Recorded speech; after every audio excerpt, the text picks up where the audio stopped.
ये लड़का उसके मास्टर को इंसान से बचाने की पूरी कोशिश करता है क्योंकि उसकी मास्टर एक बीच होती है और इस किंगडम की सारे इंसान मिल के सारे बीच को मारना चाहते हैं। इसलिए वो उसके मास्टर के साथ एक दूसरी किंगडम की तरफ जा रहे थे, लेकिन इन दोनों को इस किंगडम के एडवांस सोल्जर पकड़ लेते हैं और बहुत सारे लोगों के सामने उसके मास्टर को बेइज्जती करके गोली मार देते हैं और हमारा एमसी को एक प्रिजन में बंद कर देते हैं। लेकिन 10 सालों के बाद वो प्रिजन से भाग जाता है और कैसे इस किंगडम से उसके मास्टर का बदला जाता है आज हम इस कहानी में देखने वाले हैं। तो कहानी की शुरुआत में हमें बताया जाता है जब गॉन ने इस दुनिया को बनाया था तब इंसानों के साथ साथ बिचेस को ही बनाया था। गॉन ने बिचेस को कहा था तुम इंसानों के साथ मिल के रहना है और उन्हें गाइड करना है। गॉड की बात बिचेस ने सालों साल तक माना, लेकिन अब सारे इंसान मतलबी हो चुके हैं और इस दुनिया पर राज करने के लिए सारे बिचेस को मानने लगते हैं। तभी हमें रेडिया एम्पायर में इस कहानी का हीरो एरोनिस को दिखाया जाता है जो उसके मास्टर के साथ इस रेडिया एम्पायर से दूसरे एम्पायर की तरफ जा रहे थे। हमें एरोनिस के मास्टर के बारे में बताया जाता है जो कि एक बहुत खतरनाक आइस बीच है और इसकी नाम है क्लोई। क्लोई मैप देख के कहती है एरोनिस हमें इस तरफ जाना है, लेकिन एरोनिस उसी जगह से नहीं हिलता है और फिर कहता है ये सब हमारे साथ क्यों हो रहा है, हमें हमारा नेशन छोड़ के क्यों भागना पड़ रहा है। क्लोई कहती है क्योंकि मैं एक बीज हूँ और इस एम्पायर के सारे लोग बिचेस को मारना चाहते हैं, इसलिए हमें जल्द से जल्द दूसरे एम्पायर पर जाना होगा। इसके बाद ये दोनों आगे बढ़ने लगते हैं। एरोनिस सोच रहा था क्लोई तू इतना सब होने के बाद भी कैसे खुश हो, मैं इस रेडिया एम्पायर से नफरत करता हूँ। लेकिन तभी हमें दिखाया था इनके तरफ बहुत तेज से रेडिया एम्पायर के सोल्जर आने लगते हैं। जब इनके बारे में क्लोई को पता चलता है वो एक ही बार में इन सारे एडवांस सोल्जर को खत्म कर देती है और ये न्यूज बहुत जल्दी रेडिया एम्पायर तक भी पहुंच जाता है। हमें इस रेडिया एम्पायर की किंग को दिखा जाता है जो उसकी आर्मी को रोक देता है किसी भी हाल में आइस बीच क्लोई को मेरे पास करके लाओ। इधर एरोनिस क्लोई को कहता है तुम क्यों मुझे कभी भी उनके साथ लड़ाई करने नहीं देते हो, मैं भी तुम्हें प्रेरित करना चाहता हूँ। और ये कहकर वो रोने लगता है। ये सुन के क्लोई एरोनिस के पास आके उसे गले लगा लेती है, लेकिन इन दोनों का जो लोकेशन था वो आर्मी का मैसेज फीस होने के बाद भी सैटेलाइट में भेज देता है और अगले पल उन दोनों के ऊपर एक लाइट आके पड़ता है। इस वजह से वो दोनों टेलीपोर्ट हो जाते हैं। हमें रेडियो एम्पायर का किंग को दिखा जाता है जिसके सामने रेडियो एम्पायर का सारे के सारे लोग होते हैं। किंग इन सारे लोगों को कहता है हमें इतने तरह से बीचेस प्रोटेक्ट करते आ रहे हैं, हमें हमेशा उनके ऊपर डिपेंड रहना पड़ता है, हमें उनसे डर के रहना पड़ता है क्योंकि उनके पास मैजिक पावर है। लेकिन अब हमें उनसे डरने की कोई भी जरूरत नहीं है क्योंकि अब हमारा टेक्नोलॉजी बहुत ज्यादा एडवांस हो चुका है। अब हमें इस दुनिया का कंट्रोल हमारे हाथों में लेना होगा और इस दुनिया से सारे बीचेस को खत्म कर देना होगा। मगर तभी वहाँ अचानक एरोनिस और क्लोई टेलीपोर्ट हो जाते हैं। एरोनिस किंग को देखते ही उसे मारने के लिए उसकी तरफ भागने लगता है, लेकिन आर्मी उसे आसानी से पकड़ लेते हैं। ये सब देखकर क्लोई बहुत गुस्सा हो जाती है और कहती है अगर तुम तुम्हारे लोगों की परवाह करते हो तो एरोनिस को छोड़ दो। फिर उसके आइस पेजी को काट करते हुए कहती है नहीं तो मैं तुम्हारा एम्पायर को पूरी तरह से डिस्ट्रॉय कर दूंगी। ये सब देखकर वहाँ पर जितने भी लोग थे वो सभी डर जाते हैं, लेकिन तभी अचानक क्लोई का मैजिक डिसअपॉइंट हो जाता है और ये देखकर क्लोई चौंक जाती है। तभी किंग बताते हैं ये सब हमारा एक एडवांस वेशन की वजह से हो रहा है जो किसी भी तरह का मैजिक पावर को सप्रेस कर सकता है। फिर क्लोई के पास आके कहते हैं अब वक्त आ चुका है इस ग्रेट पावर को हमारे हाथ में लेने का। फिर वो अचानक क्लोई का कपड़ा फाड़ देते हैं और ये सब देखकर सारे के सारे लोग क्लोई का मजाक उड़ाने लगते हैं और उसकी फोटो खींचने लगते हैं। इधर एरोनिस क्लोई को बचाने के लिए आगे बढ़ने लगता है, लेकिन सोल्जर उसे फिर से पकड़ लेते हैं। ये सब देखकर किंग कहता है इस बच्चे को मार दो, लेकिन तभी क्लोई कहती है माजेस्टी प्लीज इस बच्चे को छोड़ दो, आपका दुश्मन बीचेस से है, आप मेरे साथ जो चाहे हो कर सकते हो, लेकिन इस बच्चे को छोड़ दो। ये सब एरोनिस भी देख रहा था और वो क्लोई को बचाने के लिए स्पेल लिखता जा रहा था, लेकिन उस एडवांस पेंसिल की वजह से उसका एक भी स्पेल काम नहीं कर रहा था। कभी किंग क्लोई के सर पर गन तान देते हैं। क्लोई एरोनिस की तरफ देखते हुए कहती है एरोनिस मेरे साथ रहने के लिए तुम्हारा शुक्रिया। तभी एरोनिस को याद आता है कि कैसे वो एक अनाथ बच्चा था और कैसे क्लोई ने उसे पाल पोस को इतना बड़ा किया था। तभी क्लोई एरोनिस की तरफ देखते हुए कहती है एरोनिस आई लव। तभी गोली का आवाज आता है और क्लोई का वहाँ पे डेथ हो जाती है। एरोनिस उसके मास्टर को बचाने की पूरी कोशिश करता है, लेकिन फिर भी उसकी आंखों के सामने उसके मास्टर को गोली मार दिया जाता है और वो बस देखता रह जाता है। कभी क्लोई की बॉडी पर सोल्जर्स और भी गोली मारने लगते हैं। एरोनिस उन्हें रुकने के लिए कहता है, लेकिन एरोनिस की बातों को कोई भी नहीं सुनता है। फिर क्लोई की सर को उधर से अलग कर दिया जाता है। कभी किंग क्लोई की सर को पकड़ के सारे लोगों को दिखाने लगते हैं और वहाँ जितने भी लोग थे क्लोई की सर को देखकर बहुत खुश होने लगते हैं। तभी हमें फिर से घोर की बातें बताया जाता है। घोर ने इंसान और बिचेस को एक साथ मिलकर रहने के लिए कहा था, अगर ऐसा नहीं होगा तो ये दुनिया केओस में जाना शुरू हो जाएगा। सीन शिफ्ट होता है और हमें 2 साल बाद का सीन दिखाया जाता है। हमें रेडिया एम्पायर का एक प्रिजन को दिखाया जाता है जिसके अंदर 2 कैदी एक ब्रेड के लिए लड़ रहे होते हैं, लेकिन तभी वहाँ डरोका नाम का एक लड़की आती है और उसकी ब्रेड को उन दोनों को दे देती है ताकि वह दोनों ब्रेड के लिए ना लड़े। फिर डरोका उसके दोस्त के पास आके बैठ जाती है। उसकी दोस्त उसे बताती है जब से बिचेस इस दुनिया से डिसअपॉइंट हो गए तब से इस दुनिया में क्यों शुरू हो गया है और वार बढ़ता जा रहा है, मुझे पता नहीं आगे क्या होने वाला है। लेकिन तभी वहाँ प्रिजन का गार्ड आ जाते हैं और कहते हैं 218 नंबर जल्दी बाहर आओ। हमें पता चलता है 218 नंबर डरोका के दोस्त का है। तभी वो गार्ड चिल्लाते हुए कहता है 218 नंबर जल्दी बाहर आओ। तभी डरोका खड़ा हो जाती है और कहती है मैं हूँ 218 नंबर। फिर वो गार्ड ड्रोका को लेके बाहर चले जाते हैं। इधर हमें ड्रोका के दोस्त को दिखाया जाता है तो कह रही होती है ड्रोका तूने ऐसा क्यों किया, मेरा नंबर 218 था लेकिन मेरे बदले तुम क्यों चली गई। इधर वो दोनों का ड्रोका को उस पिजन की चीफ के पास ले आते हैं। चीफ ड्रोका को कहती है जल्दी तुम्हारा कपड़ा उतारो ताकि मैं तुम्हें देख सकूं तुम किंग को सर्व करने के लायक हो या नहीं। ये सुन के ड्रोका बहुत गुस्सा हो जाती है और उसकी फोन छीन के वहां से भागने लगती है। भागते हुए हो इस पिजन के सारे गेट को ओपन होने की कमांड देती है लेकिन एक भी गेट नहीं खुलता है। फिर चीफ की तरह आवाज निकाल के कमांड देती है जिस वजह से पिजन के सारे गेट ओपन हो जाते हैं। सारे प्रिजनर यहाँ से भागने लगते हैं। इधर ड्रोका एक स्पेशल प्रिजन में आ जाती है जहाँ एक बंदा को बहुत सारी जंजीरों के अंदर बांध के रखा गया था, लेकिन तभी यह बंदा उन सारी जंजीरों को तोड़ के बाहर आ जाता है जिसे देखकर सारे गार्ड डर से कांपने लगते हैं। हमें उस बंदा को दिखाया जाता है जो और कोई नहीं एडोनिस होता है। वो बाहर आते ही एक एक करके इन सारे गार्ड को मार देता है। फिर वो ड्रोका के पास आता है और उसके ऊपर गन तान के शूट कर देता है, लेकिन हमें पता चलता है और ड्रोका को नहीं उसके हाथ में लगे हुए हैंडकफ को शूट करता है जिस वजह से हैंडकफ टूट जाता है। फिर एडोनिस इस प्रिजन से बाहर निकल जाता है। इसके बाद हमें नेशनल सिक्योरिटी ब्यूरो के अंदर सीनियर एग्जीक्यूटिव याटो को दिखाया जाता है जो एक ऑफिसर को कह रहा था तुम वहां पे जाओ और वहां का सिचुएशन को कंट्रोल करो। और बंदा भी कहता है ठीक है डायरेक्टर, मैं मेरी सुपीरियर पावर को यूज करके सिचुएशन को कंट्रोल कर लूंगा। इस बंदे के बात सुन के डायरेक्टर के पीछे जो लड़की खड़ी हुई थी उसे गुस्सा आने लगती है। तभी डायरेक्टर उस लड़की को कहते हैं बहन इसके ऊपर गुस्सा मत करो। हमें इस बंदा के बारे में बताया जाता है। इस बंदा का नाम होता है एग्जीक्यूटिव एकाओ। फिर एकाओ उस पिजन की तरफ बढ़ने लगता है जहाँ पर एडोनिस को कैद करके रखा गया था। इधर हमें उस पिजन की चीफ को दिखाया जाता है जिसे यकीन नहीं हो रहा था कि कोई लड़की उसकी फोन को कमांड देके पिजन की सारे गेट को ओपन कर दिया, जिस वजह से एक लॉन्ग टर्म प्रिजनर भी भाग गया है। कुछ देर बाद वहाँ एका पहुंच जाता है और जितने प्रिजनर यहाँ से भाग रहे थे सारे प्रिजनर को मार देता है और वहाँ से जाने से पहले पिजन की चीफ को भी मार देता है। हमें एडोनिस को एक मार्केट के अंदर दिखाया जाता है जो आगे बढ़ते हुए सोच रहा था और मैं यहाँ जो करने वाला हूँ अगर यहाँ क्लोई होती तो मुझे जरूर रखती। फिर कहता है 10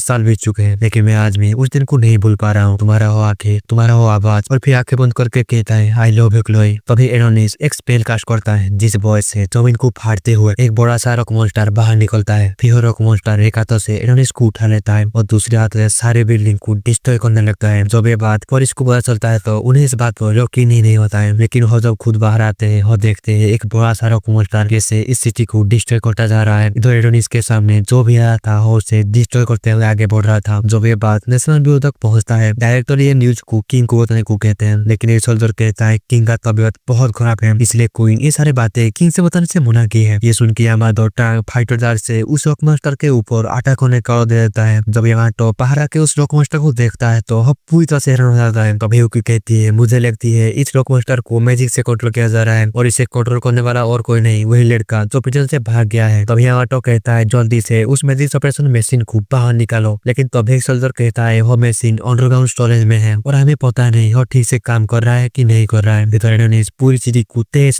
कर रहा होता है मगर तभी वहाँ बहुत सारे टैंकर जाते हैं और एडोनिस के ऊपर हमला कर देते हैं, लेकिन एकदम से सारे के सारे अटैक डिफेक्ट हो जाते हैं और वो सारे अटैक दूसरी जगह पर जाके लगते हैं। तभी एडोनिस सामने एक पोच मारता है जिस वजह से सारे के सारे टैंक डिस्ट्रॉय हो जाते हैं। इधर हमें बताया जाता है एडोनिस जो 2 साल तक प्रिजन में था और उसकी सारे टाइम उसकी माइंड को ट्रेन कर रहा था, इस वजह से वो एक बीच ना होते हुए भी इस लेवल का मैजिक पावर इस्तेमाल कर सकता है। फिर एडोनिस गुस्से में कहता है और मुझे इस एम्पायर से बदला लेना है। फिर वो 2 मशीन गन को समर कर लेता है और उसके सामने जो भी आता है वो उसे डिस्ट्रॉय करने लगता है। तभी वहाँ पे बहुत सारे फाइटर आते हैं और उस स्टोन मॉन्स्टर के हाथों में मिसाइल गिरने लगते हैं, लेकिन तभी एडोनिस नीचे आ जाता है और वहाँ पर धमाका होने लगता है। हमें एडोनिस को दिखाया जाता है जो नीचे लेटा हुआ होता है। दूसरी तरफ हमें किंग को दिखाया जाता है जो कि बहुत बीमार होता है और क्वीन उसकी ख्याल रख रही होती है। किंग सोच रहा था मैं हमारा ह्यूमन सिविलाइजेशन को आगे बढ़ाने के लिए ये सब किया और मैं जो भी किया मुझे उसकी कोई भी गिल्टी नहीं है। इधर एडोनिस के ऊपर जो भी हमला करने आ रहा था वो उसे मारता जा रहा था। एडोनिस एक बंदे के गोले को पकड़ लेता है और वो उसे जिससे मारने वाला होता है। तभी वहाँ पे ड्रोका आ जाती है और एडोनिस को रुकने के लिए कहती है और कहते हैं ऐसे मासूम लोगों को मत मारो, लेकिन एडोनिस उसके हाथों से उस बंदे को कुचल के मारते हुए कहता है तुम्हें क्या कहा, ये मासूम लोग है, ये सारे के सारे ह्यूमन मेरे दुश्मन है। तभी ड्रोका कहते हैं क्लोई को ये सब नहीं चाहिए, क्लोई नहीं चाहती थी तुम उसके लिए ये सब करो। क्लोई के बारे में सुनते ही एडोनिस ड्रोका के कॉलर पकड़ के कहता है तुम क्लोई की नाम मत लो, तुम्हें नहीं पता ह्यूमन से हमारे साथ क्या क्या, इसलिए तुम्हें इन मामला से दूर रहना चाहिए। लेकिन ड्रोका कहती है मुझे तुम्हारी और क्लोई के बारे में सब कुछ पता है क्योंकि मैं भी एक बीज हूँ। ये सुन के एडोनिस शौक हो जाता है और उसे नीचे गिर के कहता है क्या तुम एक बीज हो। ड्रोका कहती है हाँ मैं एक बीज हूँ। ये सुनते ही एडोनिस उसके गले को पकड़ लेता है और कहता है अगर तुम एक बीज हो तो तुम कहाँ पर थी जब क्लोई को मारा जा रहा था। ड्रोका कहती है उस मशीन की वजह से हमारा मैजिक पावर काम ही नहीं कर रहा था, इसलिए हम इस एम्पायर को छोड़ के चले गए थे, लेकिन अभी भी हम क्लोई को वापस जिंदा कर सकते हैं। ये सुनते ही एरोनिस उसे नीचे फेंक देता है। डोरका बताते हैं तुम्हारी मेमोरी को कलेक्ट करके हम फिर से क्लोई को जिंदा कर सकते हैं, इसलिए मैं इस एम्पायर में आई हूँ ताकि मैं तुम्हें ढूंढ सकूं। लेकिन ये सब सुन के एरोनिस गुस्सा हो जाता है और एक स्वान निकाल के उसके ऊपर टन देता है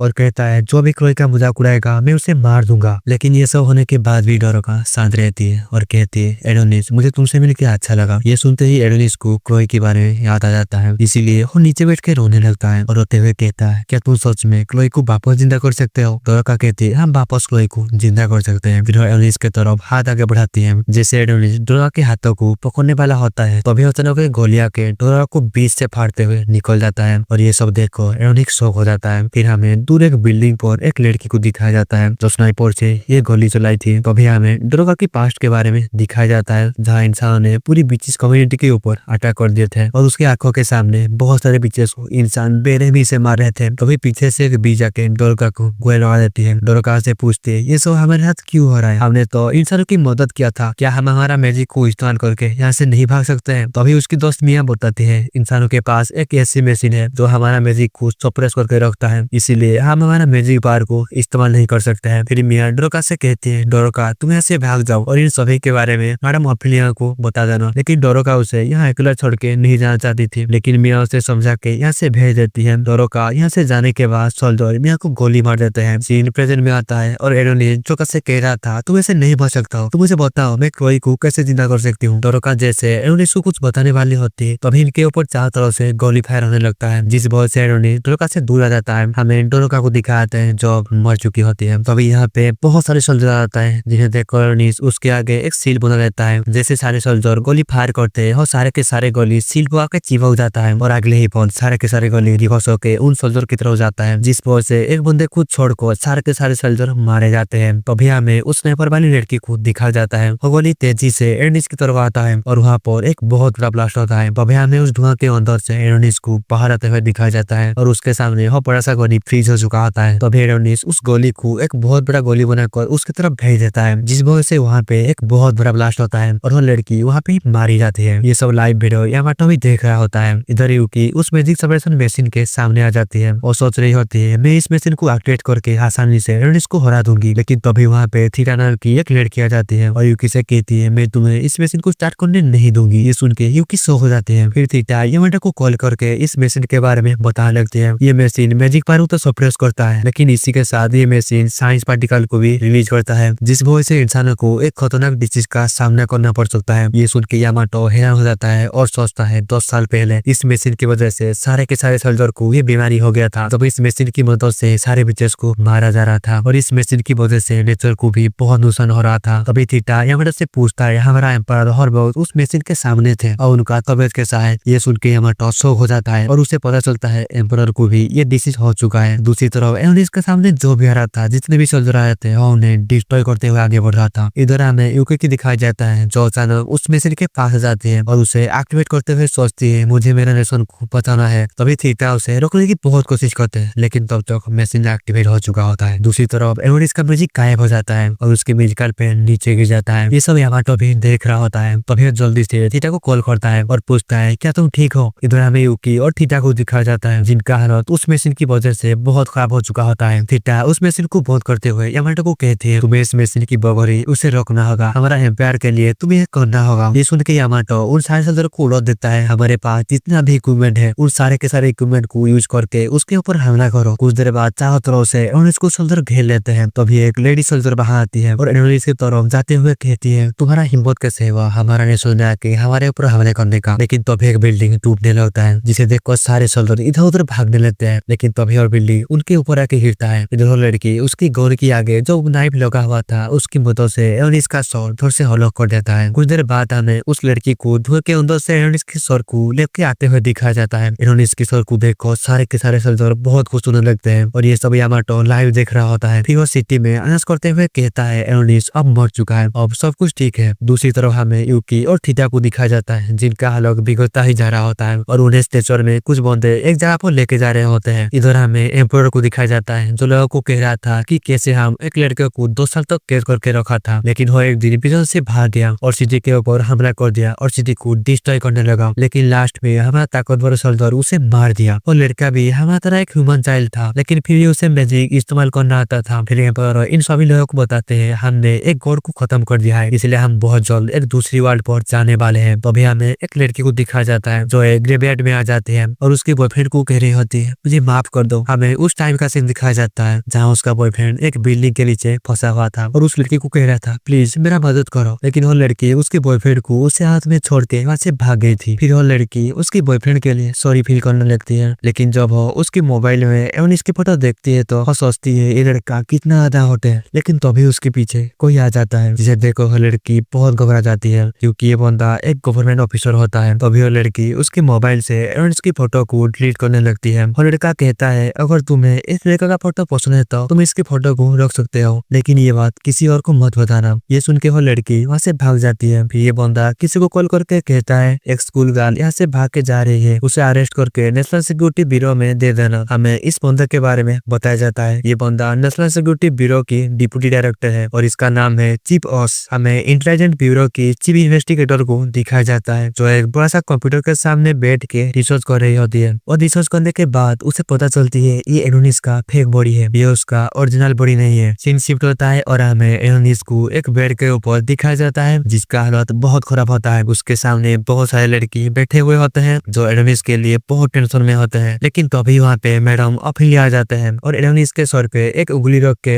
एक मैजिक स्पेल कास्ट करते हैं जिस वजह से एडोनिस ठीक हो जाता है। हमें दूर से इस जगह को दिखाया जाता है जहाँ पर एडोनिस के आसपास बहुत सारे बीचेस होते हैं। तभी एडोनिस को कुछ याद आता है। हमें पास्ट का सीन दिखाया जाता है जहाँ एडोनिस के सामने उसका कटा हुआ सर होता है जिसे देखकर एडोनिस बहुत ज्यादा डर जाता है। एडोनिस उस सोल्जर से पूछता है तुम कौन हो, और सोल्जर एडोनिस को कहती है मैं भी एक बीच हूँ और मेरा नाम है एना, मुझे ड्रॉगर के साथ इस किंगडम में भेजा गया था और हमारा मिशन है क्लोई को वापस जिंदा करना। फिर वो एडोनिस को एक कपड़ा के बॉल में बंद करके इस जगह से भेज देती है और ये सारी बातें एडोनिस को याद आता है। फिर वो चलने की कोशिश करता है लेकिन वो नीचे गिरने लगता है, लेकिन मैडम ऑफिलिया उसे पकड़ लेते हैं, लेकिन अभी भी एडोनिस को कुछ भी समझ में नहीं आ रहा होता है। इसलिए वो पूछता है तुम कौन हो और मैं कहाँ पर हूँ। मैडम ऑफिलिया बताते हैं तुम अब किंगडम ऑफ बीचेस में हो। फिर एक लड़की एडोनिस को एक व्हील चेयर में बैठा के ये जगह घुमाने लगती है। एक बीच दूसरी बीच को कह रही होती है एडोनिस और धीरे धीरे ठीक हो रहा है, अगर एडोनिस मर जाता तब क्लोई को जिंदा करना हमारे लिए मुश्किल हो जाता। ये सब एडोनिस भी सुन रहा था। कुछ देर बाद वो बीच एडोनिस को मैडम ऑफिलिया के पास ले आता है। मैडम ऑफिलिया एडोनिस को बताते हैं तुम्हें यहाँ तक लाने के लिए हमने बहुत मुश्किल का सामना किया है। एडोनिस पूछता है तुमने मुझे यहाँ पर क्यों लाए हो। मैडम ऑफिलिया कहते हैं हमने तुम्हें यहाँ इनवाइट किया है क्लोई के अप्रेंटिस एडोनिस। ये सुन के एडोनिस शॉक हो जाता है और पूछता है क्या तुम्हें भी क्लोई के बारे में पता है। मैडम ऑफिलिया बताते हैं हम सभी को क्लोई के बारे में पता है क्योंकि क्लोई एक बहुत ताकतवर बीच थी और सारे बीचेस क्लोई को बहुत ज्यादा पसंद किया करते थे, लेकिन फिर भी हो इस किंगडम ऑफ बीचेस को छोड़ के चली गई थी। एडोनिस कहता है हो इस जगह को छोड़ के नहीं गई थी, क्लोई को यहाँ से निकाल दिया गया था। ये सुन के मैडम ऑफिलिया बताते हैं गॉड ने हमें मैजिक दिया है ताकि हम इंसानों की मदद कर सके, लेकिन क्लोई ने तुम्हें चुना और तुम्हें उसकी मैजिक सिखाई। जब क्लोई ने तुम्हें उसके अप्रेंटिस चुना तो सभी बीचेस ने उसे रोकने की कोशिश की थी, लेकिन क्लोई किसी की भी बात नहीं सुनी। तब एडोनिस कहता है मुझे इस बारे में जानने में कोई इंटरेस्ट नहीं है। उसी वक्त मैडम ऑफिलिया एडोनिस का जादू पेन बाहर निकाल के कहते हैं ये एक मास्टरपीस है और मैं जानती हूँ ये तुम्हें क्लोई नहीं दिया था। फिर उस जादू पेन को एडोनिस को दे देते हैं। एडोनिस मैडम ऑफिलिया से पूछता है कि आप सच में क्लोई को वापस जिंदा कर सकते हैं। मैडम ऑफिलिया बताते हैं बिकॉज कभी झूठ नहीं कहते हैं। तभी एडोनिस को इस जगह पर कुछ अजीब फील होने लगता है, इसलिए मैडम ऑफिलिया उसे बताते हैं अब हम एक स्टार के ऊपर हमारा कॉलोनी बना के रह रहे हैं। फिर मैडम ऑफिलिया एडोनिस को इस जगह से बाहर लेकर जाते हैं और अर्थ की तरफ इशारा करके बताते हैं गॉड ने इस ह्यूमन काइंड को बनाया था, लेकिन ह्यूमंस की वजह से इसका बैलेंस बिगड़ता जा रहा है। और एडोनिस को बहुत सारे बीचेस की कवर दिखाते हुए कहते हैं ये सारे बीचेस इंसानों को कुछ भी नुकसान नहीं पहुंचाए थे, फिर भी इंसान ने इन्हें बेरहमी से मार दिया। फिर मैडम ऑफिलिया एडोनिस को एक ट्री के पास ले आते हैं और इस ट्री का नाम होता है ट्री ऑफ लाइफ। इस ट्री की फ्रूट से सारे बीचेस पैदा होते हैं। एडोनिस एक फ्रूट के तरफ इशारा करके कहता है क्या इस फ्रूट से क्लोई बाहर निकलेगी। तभी मैडम ऑफिलिया कहते हैं इसके अंदर एक नॉर्मल बीच है, लेकिन तुम्हारे पास जितना भी क्लोई के मेमोरी है अगर तुम इस फ्रूट के अंदर डाल दोगी तो इस फ्रूट के अंदर से क्लोई ही बाहर निकलेगी। फिर वो वहां से जाते हुए एडोनिस को कहते हैं जब तुम रेडी हो जाओगी तो मुझे बता देना, तो हम सेरेमनी को स्टार्ट कर देंगे। फिर एडोनिस वहाँ पे लेट जाता है और क्लोई के बारे में सोच रहा होता है, लेकिन तभी वहाँ पे एना आ जाती है जिसे देखकर एडोनिस कहता है मेरा जान बचाने के लिए तुम्हारा शुक्रिया। ये सुन के एना बहुत गुस्सा हो जाती है और कहती है डरो का तुम्हारे लिए अब इस दुनिया में नहीं रही, तुम ह्यूमंस बहुत ज्यादा मतलबी होते हो और तुम इस ट्री की मदद से तुम्हारे मास्टर को हर बार जिंदा कर सकते हो, लेकिन हम तुम्हारी लाइफ को बचाने के लिए हमारी लाइफ को क्यों रिस्क में डाले थे। ये सुन के एरोनिस पीछे घूमते हुए कहता है, क्योंकि तुम क्लोई का इस्तेमाल करना चाहते हो तुम्हारी मतलब के लिए। तुम सब मेरे पावर का इस्तेमाल करना चाहते हो, इसीलिए तुमने मुझे बताया है। ये सुन के एना कहती है, तुम्हें क्या बकवास कर रहे हो। तभी हमें डोरोका की लास्ट बात बताया जाता है, जो एरोनिस को कह रही होती है, प्लीज मेरी बात को ध्यान से सुनो। ये जो बीचेस है ये क्लोई को इस्तेमाल करना चाहते हैं, इसलिए तुम जितना जल्दी हो सके क्लोई को वहां से लेके भाग जाना। सिनी प्रेजर में आता है और एरोनिस बताता है, तुम इस जगह पर बिना किसी प्रोटेक्टिव सूट को भी जिंदा रह सकते हो, लेकिन फिर भी तुम इतना टाइट सिक्योरिटी फैसिलिटी क्यों बनाए हो। तुम यहाँ पर किसी भी ह्यूमन को भी तुम्हारे स्पेस मैजिक से टेलीपोर्ट कर सकते हो, और यहाँ पे तुम उन ह्यूमंस को रिटर्न साउंडिंग मैजिक सिखा सकते हो, और फिर ह्यूमंस के खिलाफ ही उन ह्यूमंस को यूज कर सकते हो ताकि तुम ह्यूमंस को हरा सको। तुम सब क्लोई को इसलिए जिंदा करना चाहते हो क्योंकि सिर्फ क्लोई ही एक क्वीन बना सकती है। ये सारे बातें सुन के एना शौक हो जाती है और एरोनिस को कहते हैं, एरोनिस तुम ऐसे यहाँ से नहीं जा सकते हो, प्लीज इस प्लान में हमारा मदद करो। ये सुन के एरोनिस कहता है, मैं क्लोई को जरूर रिवाइव करूंगी, और क्लोई रिवाइव होने के बाद और जैसे कहेगी मैं ऐसा ही करूंगा। अगर क्लोई प्लान के हिसाब से जाने से मना कर देती तो मैं सारे के सारे बीचेस के खिलाफ हो जाऊंगा और सारे बीचेस मेरे एनिमी बन जाएंगे। कुछ देर बाद हमें मैडम ओफिलिया और सारे के सारे बीचेस को उस ट्री के पास दिखाया जाता है और उस चाल को परफॉर्म करने के लिए तैयार हो जाते हैं। तभी कुछ बीचेस उनके मैजिक स्पेल कास्ट करने लगते हैं और मैडम ओफिलिया एरोनिस को उसका मेमोरी को उस फ्रूट में डालने के लिए कहते हैं। एरोनिस आगे बढ़ता है और रिटर्न साउंडिंग मैजिक को यूज करता है और क्लोई की सारे मेमोरी को उस फ्रूट में डालने लगता है और क्लोई की सारे हैप्पी मोमेंट को याद करने लगता है। जैसे कि एक बार क्लोई बाथरूम में नहा रही थी और एरोनिस गलती से क्लोई को देख लेता है। एरोनिस देखता है क्लोई की बॉडी पर बहुत ज्यादा घाव की निशान होते हैं,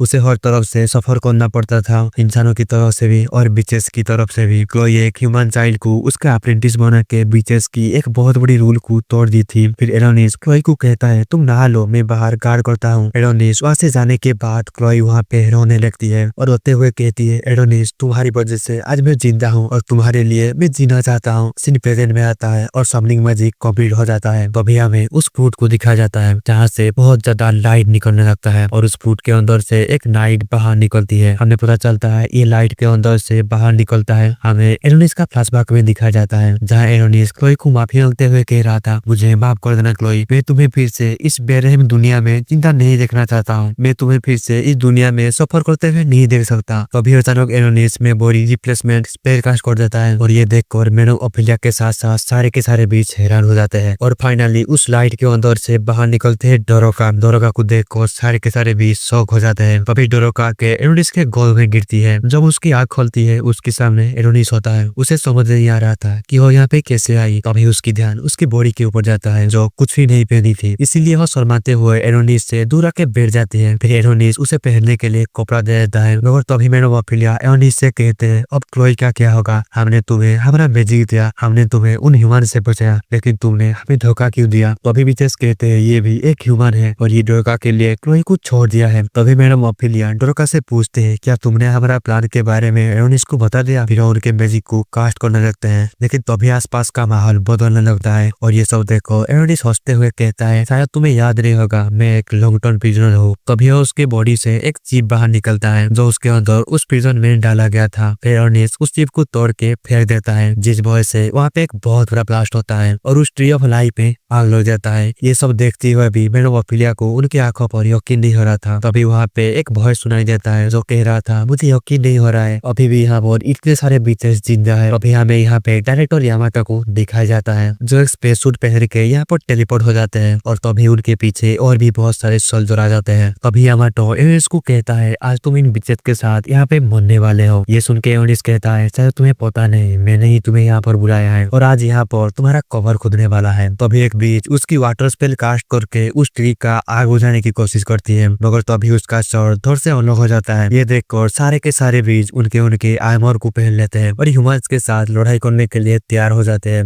इधर यामाटो एरोनिस के ऊपर अटैक कर देता है लेकिन एरोनिस उसका अटैक को डॉज कर लेता है और रिटर्न साउंडिंग मैजिक से यामाटो की गन को ले लेता है और उसके ऊपर लगातार फायर करके उसका सूट को बहुत ज्यादा डैमेज कर देता है। दूसरी तरफ सारे बीचेस मिलके एक एक करके सारे सोल्जर को मारने लगते हैं। इधर मैडम ओफिलिया उनके नेचुरल लॉ को यूज करके बहुत सारे सोल्जर को एकदम ऊपर उठा देते हैं और फिर उनके मैजिक से कुचल के मार देते हैं। उन्हें लगती है सारे के सारे सोल्जर मारे गए, लेकिन तभी एक बीच से कट के नीचे गिर जाती है। तो मैडम ओफिलिया पीछे देखते हैं, उनके पीछे स्क्वाड 2 टेलीपोर्ट होके आ जाते हैं हैं, जिन्हें देखकर मैडम ऑफिलिया बहुत टेंशन में आ जाते हैं। दूसरी तरफ हमें थीता को दिखाया जाता है जो यूकी के साथ साथ मिशन की वजह से बहुत ज्यादा बीमार हो गई थी। तभी थीता को उसकी डिपार्टमेंट की डायरेक्टर पूछता है अभी भी इतने सारे बीचेस जिंदा क्यों हैं, मुझे इनके बारे में बताओ। ये सुन के थीता बताती है हमने जो एक स्पेस डंपिंग प्रोटोटाइप बनाया था उससे ये सारे के सारे बीच अटैच होकर स्पेस में चले गए थे। ये सुन के वो डायरेक्टर कहता है ये सारे बीचेस हमारा टेक्नोलॉजी को यूज करके स्पेस में जाके कॉलोनी बैठा के रह रहे। ये सारे बातें जानकर वो डायरेक्टर थीटा के ऊपर गुस्से में चिल्लाते हुए कहता है तुमने उनके बारे में जानते हुए भी उन्हें रोका क्यों नहीं। सीन शिफ्ट होता है और हमें यूकी को दिखाया जाता है जिसकी हालत बहुत खराब होती है, इसलिए उसे क्लास में बंद करके रखा गया होता है। यूकी को इस हालत में देखकर यामाटो बहुत परेशान हो जाता है और थीटा को कहती है मेरे बहन मेरे लिए मेरा सब कुछ है, वो हर टाइम मेरे साथ थी, वो मेरे साथ ही इस ब्यूरो को ज्वाइन की थी, लेकिन अब उसके साथ ये क्या हो रहा है। तभी हमें प्रेजेंट का सीन दिखाया जाता है जहाँ यामाटो एवरेस्ट को गुस्से में देखते हुए कहता है ये सब तुम्हारी वजह से हुआ है और मैं तुम्हें खत्म कर दूंगा। फिर उसके सूट की पार को मार्क्स देने पर कर देता है और अचानक से एवरेस्ट के गालों में एक मुक्का लगाता है जिस वजह से एवरेस्ट दूर जाके गिरता है। फिर यामाटो गुस्से में एक खतरनाक पार को चार्ज करने लगता है और चार्ज होने के बाद एक खतरनाक श्वास मार देता है जिस अटैक को तो एवरेस्ट डॉज कर लेता है, लेकिन इस अटैक से मैडम ऑफिलिया के साथ साथ सारे के सारे बीच 20 से कट जाते हैं। हमें डोरोका को दिखाया जाता है जो उसकी बॉडी के सामने बैठी हुई थी। तभी वहाँ पे एना आ जाती है और वो डोरोका से कहती है मैं मेरी डुप्लीकेशन मैजिक से तुम्हारे डेथ को कैंसिल कर दिया है और ये कहते ही एना की भी वहाँ पे डेथ हो जाती है। हमें डोरोका की चारों तरफ का सीन दिखाया जाता है जहाँ पर खून का एक तारा बन चुका होता है। इधर एरोनिस एक आर्मर पहन के यामाटो को मार मार के उसका हाथ खराब कर देता है, लेकिन यामाटो फिर भी हार नहीं मानता है और उसकी स्वान निकल के एरोनिस के ऊपर एक खतरनाक अटैक कर देता है। इधर हमें मैडम ऑफिलिया को दिखाया जाता है जो 20 से कटने के बाद भी बहुत टेंशन में होती है क्योंकि अब ये ट्री मर चुका है और ट्री के साथ साथ सारे बीचेस भी खत्म हो जाएंगे क्योंकि ट्री से और कोई भी बीज पैदा नहीं हो पाएगा। दूसरी तरफ यामाटो उसका सूट की पावर को 100% पर कर लेता है जिस वजह से वहाँ पे